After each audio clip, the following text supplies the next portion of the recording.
Sì, allora qui abbiamo circa 360-350 metri quadrati,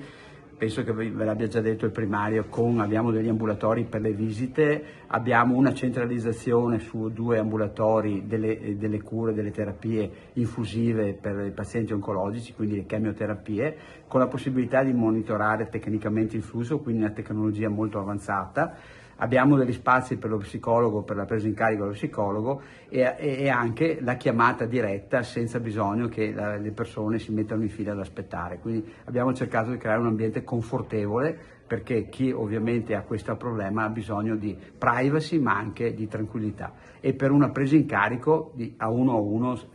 che viene creata qui ovviamente ad Oderzo. Ecco, lei prima diceva che l'importante non sono comunque solo le strutture ma anche il personale che ci lavora.